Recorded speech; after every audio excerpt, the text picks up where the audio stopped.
안녕하세요. 나의 살아가는 책입니다. 오랜만에 인사드립니다. 책 원고도 정리할 것이 있고 유튜브 편집 프로그램도 한 달 동안 사용할 수 없게 되어서 영상을 찍지 않고 쉬었습니다. 오늘은 데이비드 브레이너드 생애와 일기라는 이 책을 소개해 드립니다. 이 책은 김용희 선교사님의 말씀을 듣다가 알게 되어서 읽었습니다. 김용희 선교사님께서 강력하게 추천하셔서 책 제목 메모했다가 사서 읽었습니다. 비슷한 책을 소개해 드린 적이 있습니다. 에콰도르에서 선교한 짐 엘리엇 선교사님의 이야기를 담은 전능자의 그늘이라는 책입니다. 그 얘기는 창끝이라는 제목의 영화로도 소개됐고 영광의 문을 넘어서라는 제목의 다큐멘터리로도 소개됐습니다. 영화든 다큐멘터리든 책이든 꼭 보시기를 추천드립니다. 소개한 영상 링크는 이 영상에도 첨부해 놓겠습니다. 데이비드 브레이너드 선교사님이 선교한 시기는 짐 엘리엇 선교사님보다 200년 정도를 더 거슬러 올라가야 합니다. 그리고 무대도 남미가 아니라 미국입니다. 미국 동북부 지역에서 원주민 인디언들에게 복음을 전하다가 1747년에 예수님 품에 안기셨습니다. 1718년에 태어났으니까 29살쯤에 하늘나라로 간 것입니다. 1718년이면 우리나라에서는 조선 숙종 임금 때이고 1747년이면 영조 임금 때입니다. 우리나라에도 당시 청나라를 통해서 천주교와 서양 학문이 일부 들어오기 시작하던 때입니다. 이 책을 소개하는 분들의 글도 책 앞에 많이 인용되어 있습니다. 그 글도 읽어보시면 은혜가 되실 것입니다.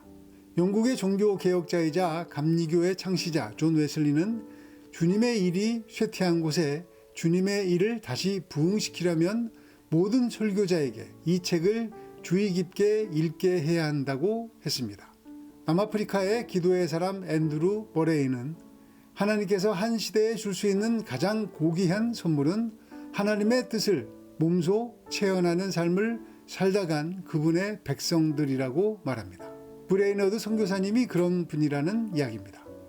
영국 복음주의 설교가 마틴 로이드 존스 목사님은 이 책을 보고도 제정신이 들지 않는다면 단언컨대 여러분은 아무 희망이 없는 직업 목사나 이름뿐인 그리스도인에 불과하다고 말합니다. 앞서 말씀드린 짐 엘리엇 선교사님은 내 영혼을 일깨우는 브레이너드의 생애를 읽으며 깊은 아름다움을 맛본다고 적었습니다. 편집자 조나단 에드워드는 브레이너드의 편지를 소개하면서 중간중간 설명을 적어 놓았습니다. 브레이너드는 21살 때 회심했다고 합니다. 이 책의 일기들은 대부분 본격적인 회심 이후에 적은 글입니다. 에드워즈 목사님은 머리글에서 편지를 소개하면서 브레이너드의 삶의 핵심을 담담하게 설명합니다. 그것부터 발췌해 보겠습니다. 다른 모든 성도처럼 데이비드 브레이너드도 내면의 삶을 외적인 삶보다 더 중요하게 여겼다. 그는 이렇게 적고 있다. 그때의 기도 시간처럼 영원한 세상으로 깊이 항해해서 들어간 적이 없었던 것 같다. 그동안의 세월을 생각해 보았다. 그동안의 모든 즐거움과 낙심들이 그토록 무가치하게 보일 수가 없었다. 그의 심장과 뇌는 그곳 하늘에서 움직였고 그의 두 발은 이곳에 머물러 있었다. 그의 악한 기질과 행동은 그의 신앙에서 고상하고 아름다운 꽃을 앗아갔으며 하나님과 나누는 교제의 친밀함을 깨트려 놓았다. 신앙에 대해 이야기를 나눌 수 있는 사람들은 많다. 그러나 신앙 자체를 말할 수 있는 사람은 소수에 불과하다. 지금의 내 기분 전환법과 전에 자연인 시절에 추구했던 방식들과는 많은 차이가 있다.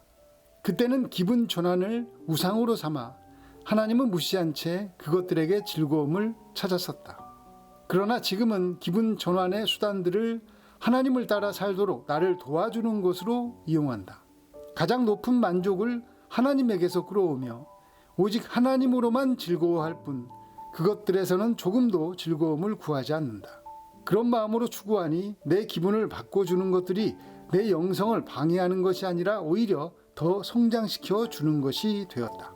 브레이너드는 하나님의 아들로서 산 지 얼마 되지 않았을 때도 힘들고 지친 이 세상에 죽음으로 작별을 고할 생각을 하자 평안한 기쁨이 밀려왔다고 고백했다.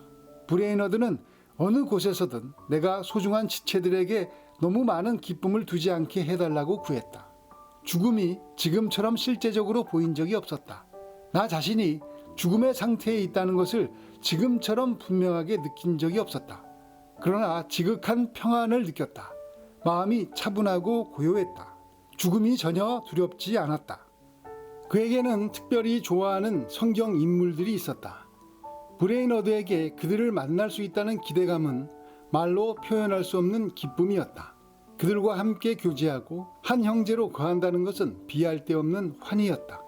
윌리엄 모리스는 죽음이 부드럽고 다정한 것이라고 함께 고백할 수 있도록 우리를 초대한다. 죽음은 삶으로부터, 쾌락과 고통으로부터 안식을 누리는 것이라네. 죽음은 우리가 언제 발견할지 모를 축복에서 안식을 얻는 것이라네. 죽음은 도저히 그 끝에 닿을 수 없는 사랑에서 안식을 얻는 것이라네.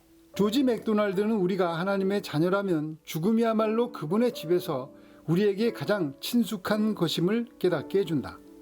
이야, 초조해하거나 안달하지 말거라. 내가 더 깊이 잠들 수 있도록, 아침에 더 기쁘게 눈 뜰 수 있도록 내가 내 옷을 벗길 테니. 아이의 어머니가 말한다. 넌 내가 다시 옷을 벗겨줄 거야. 더 좋은 옷을 입어야 하기 때문이지. 지금 입고 있는 몸과 머리는 너무 낡았단다. 영원한 몸과 머리가 필요하단다. 하늘 아버지가 말씀하신다. 나는 내 옷을 무덤 속에 벗어놓고 죽음의 외로운 계단을 내려갔단다. 그리고는 어느 날 아침 깨끗하고 환한 옷을 입고 금세 위로 올라가 집으로 갔단다. 형이 말한다. 그때 나는 두려워하지 않게 될 거야. 더 이상 병도 걸리지 않게 될 거야. 잠자리에 들 시간이 되었을 때 나는 일어나 형과 함께 갈 테야.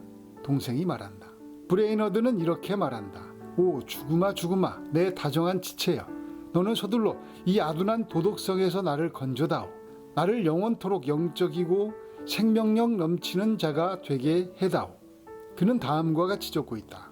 모든 것을 내어드리는 영혼의 달콤함 속에 있을 때는 슬픔의 세상에 기꺼이 머물러 있을 수 있다. 하나님께서 합당하다고 여기시는 한 기꺼이 천국의 집을 떠나 있을 수 있다. 아직은 천국에 들어가도록 허락받지 못한 자의 이 순종의 고백 속에는 짙은 비애가 깃들어 있다. 그러나 그 고백 속에는 어느 누구도 부인할 수 없는 명백한 용기도 함께 들어있다.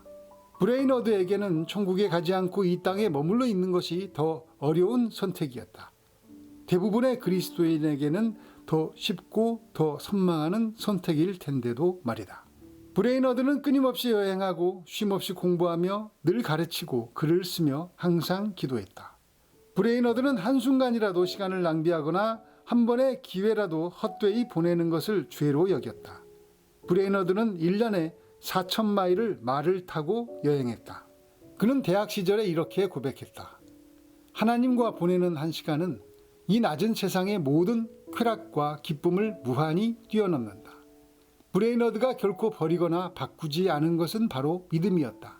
하나님과 좋은 관계를 맺고 있는 자 가운데 미명은 너무나 좋아하면서도 정작 한낮의 찬란한 햇살과 따스함 속에서는 충분히 즐거워하지 못하는 자들이 있다. 브레이너드가 바로 그런 사람이었다. 마지막 날에 생명의 면류관을 받지 못하고 어두운 세상 속에 내던져지는 것은 아닌지에 대한 두려움은 그에게 전혀 해를 주지 못했다. 브레이너드를 쫓아다니는 고통의 원인은 바로 자신의 무가치함에 대한 자각이었다. 지난날 하나님의 뜻을 펼치겠다면서 내가 얼마나 교만하고 이기적이고 신랄하며 당파심으로 가득했는지를 깨닫고 몹시 괴로웠다. 연약함과 외적 고난, 과로가 그의 고요한 내면의 평정을 깨트리곤 했다. 또한 마지막 순간이 오기 전에 그가 인정했듯이 많은 시간을 혼자 보낸 것도 그에게는 좋지 않은 영향을 미쳤다. 적어도 동역자 한 명과 함께 사역을 했어야 했다. 자신의 내면은 덜 들여다보고 외부를 더 많이 보았어야 했다. 바로 우리를 의롭다 하실 뿐만 아니라 실제로 거룩하게 빚어가시는 예수 그리스도를 더 많이 보았어야 했다.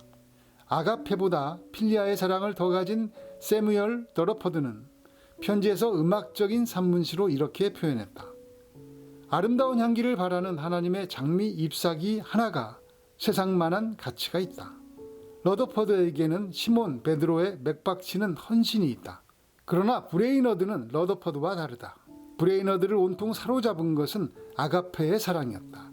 그의 사랑은 사려 깊은 믿음과 온전한 순복, 강건한 묵상의 깊은 토대를 두고 있었다.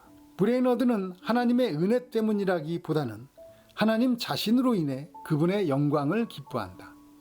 브레이너드는 자신의 우주가 되시는 분의 모든 아름다움을 탐험하려 하지 않는다. 그는 결코 그 모든 중대함을 해석하려 하지 않는다.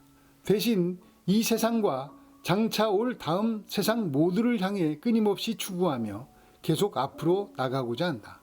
하나님이 내 영혼을 계속해서 굶주리게 하신다. 내가 기쁨의 고통으로 충만해질 수 있게 말이다. 브레이너드는 하나님의 사랑스러움과 위대하심에 완전히 사로잡혔다. 그 순간에는 자신의 구원에 대한 생각도 할 수 없었다. 자신과 같은 피조물이 존재한다는 생각도 할 수 없었다. 나는 하나님 없는 인간이 되느니 차라리 짐승이 되겠다. 하나님을 기쁘시게 하는 것이 천국이다. 정오 무렵 그리스도 안에 있는 하나님의 은혜가 죄인들을 향해 무한히 값없이 주어졌음을 깨달았다. 나 같은 죄인에게도 하나님이 최고로 선하심을, 그분의 임재 안에 생명이 있음을 깨달았다. 그분의 탁월하심을 한순간만이라도 볼 수 있다면 내 영혼이 얼마나 새로워질까. 하여 브레이너드는 지금도 계속해서 하나님을 우리의 가장 주된 기쁨보다도 더 높은 보좌에 두라고 우리에게 간절히 당부한다.